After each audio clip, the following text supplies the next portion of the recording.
Jamais 203, sauf que j'ai pas vu le premier, et j'ai pas vu le deuxième non plus, donc ce sera tout simplement 3 en ce qui me concerne.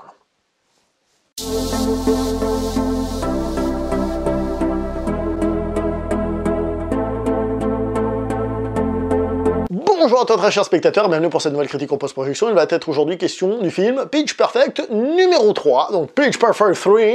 Évidemment, il ne faut pas faire l'erreur de prononciation qui est le jeu de mots caché dans le titre, hein, il faut bien l'appeler Pitch Perfect. Film réalisé par Trish C, que je pense que je prononce très mal, quelqu'un qui a fait, je sais qu'elle a travaillé sur Sexy Dance 5, et dans le rôle principal, nous avons Anna Kendrick et Rebel Wilson. Il y a évidemment les autres personnages du groupe qui participent, mais on va rester simple, parce que personnellement, ce sont les actrices que je connais pas, hein, très honnêtement.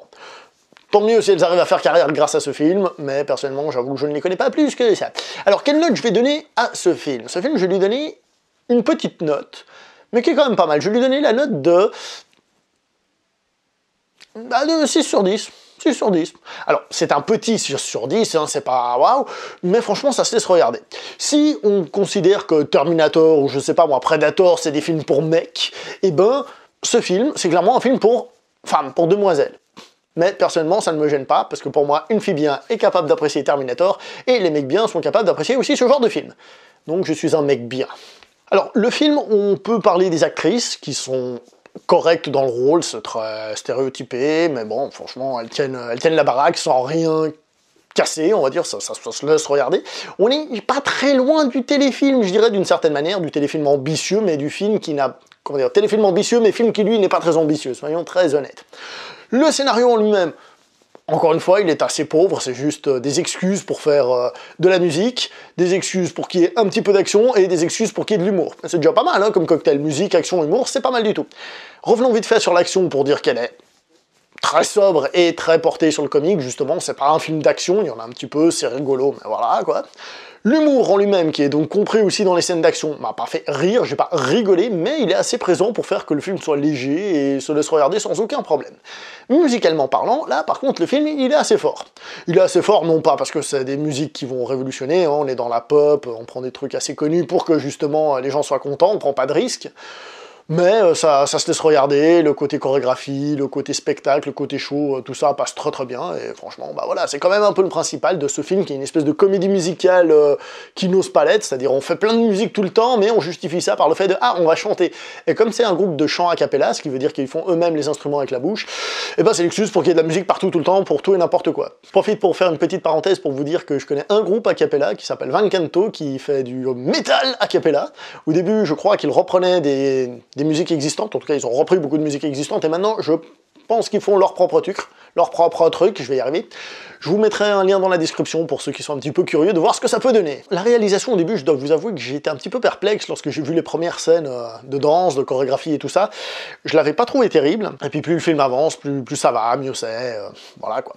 Au niveau des directions artistiques, on va dire, je sais pas si le terme est peut-être un petit peu fort quand même, précisons qu'évidemment on a pris des actrices qui sont sexy, mais pas trop, d'accord? Faut qu'elle soit chanty, choupinette, tout ce que tu veux, un peu de sein et tout, mais pas trop abusé, parce que c'est quand même un film qui vise les adolescentes, donc un petit peu, mais pas trop. Alors évidemment, je vous vois déjà venir, il y a le personnage de Fat Amy, qui est d'ailleurs très drôle entre nous, qui elle ne rentre pas dans cette case-là, mais c'est quand même la généralité, on est bien d'accord, hein? Et puis sinon, on peut trouver rigolo que...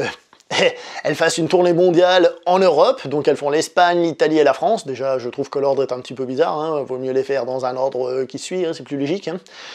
Et qu'évidemment, elles sont dans des bases militaires américaines, trop cool, les bases américaines sont partout, c'est trop génial, vive l'Amérique, vive les soldats américains qui nous surveillent de partout. Je serais pas en train de parler politique, là, en fait? Je vais m'arrêter là, alors. Donc au final, qu'est-ce qu'on a? Un film qui est pas drôle, mais qui fait passer le temps, de la musique qui est sympa, rien de révolutionnaire, des scènes bien chorégraphiées, mais pas génial non plus, c'est pas « Waouh, je me suis pris une claque dans la gueule ». Des scènes d'action qui sont là, comme le côté comique, pour accompagner le film, un film qui se laisse regarder sans autre. N'ayant pas vu les deux premiers, en plus j'ai un peu cette surprise de découvrir les personnages un peu au milieu, ils sont pas très développés, c'est pas un truc extraordinaire, mais bon. Au final, je vous dirais que c'est un film qui se laisse regarder.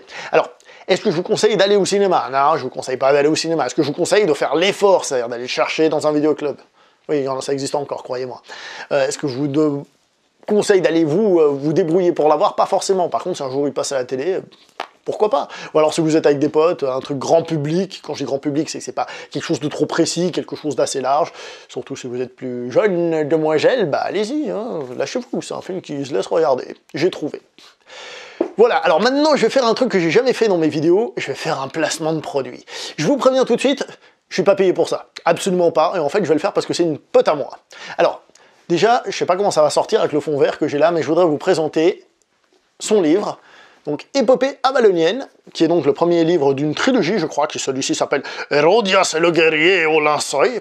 C'est donc de l'heroic fantasy, et c'est une amie à moi, et quand je vous dis que c'est une amie à moi, c'est pas une amie sur le net ou quelqu'un comme ça, c'est vraiment quelqu'un que je fréquente, on fait du sport ensemble, on fait des arts martiaux ensemble, et c'est son 4e roman, c'est de l'heroic fantasy, c'est pas très connu. Je vais essayer de vous mettre aussi un lien dans la description pour ceux qui s'intéresseraient. Je vais pas vous dire que le livre est génial et qu'il faut absolument le lire et tout ça, parce que je l'ai pas encore lu.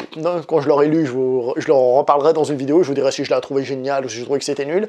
Mais voilà, si jamais son livre, il est là, et c'est de l'heroic fantasy, ça peut plaire. Je profite pour faire un petit peu de publicité, c'est quelqu'un de super, c'est quelqu'un avec laquelle on rigole énormément, et en plus elle me l'a dédicacé, hein, vous voyez, pour ceux qui veulent voir vite fait, hop, c'est dédicacé. Je sais pas si vous avez vu, tant pis pour vous si vous voyez pas. En plus, je vais pas rentrer dans les détails, mais ça lui ferait pas de mal d'avoir un petit soutien économique, donc voilà. Alors, je vous force pas à l'acheter, hein. De toute façon je sais pas comment je vais vous forcer, hein. Je vais vous envoyer un flingue par image là. Hein. Évidemment je vous force pas à l'acheter, j'en parle juste, jetez un petit coup d'œil. Si ça peut vous tenter, pourquoi pas, si ça vous tente pas, tant pis. Hein. J'en reparlerai après l'avoir lu, puis je vous dirai peut-être que c'est une grosse daube et qu'il faut absolument pas le lire. Je pense pas très honnêtement. En plus, comme j'ai dit, c'est quelqu'un de bien, qui mérite un petit coup de pouce. Voilà. Comme je vous ai dit, je suis absolument pas payé pour parler de ce livre, hein, c'est juste passer une amie. Ne le prenez pas mal, s'il vous plaît. C'est tout pour cette critique en post-projection, donc s'il vous plaît, likez, commentez, partagez, commandez le livre, si vous voulez, hein, si vous voulez. Mais surtout, likez, commentez, partagez. Hein. On se voit prochainement pour une prochaine vidéo. Portez-vous bien, s'il vous plaît. Ciao tout le monde!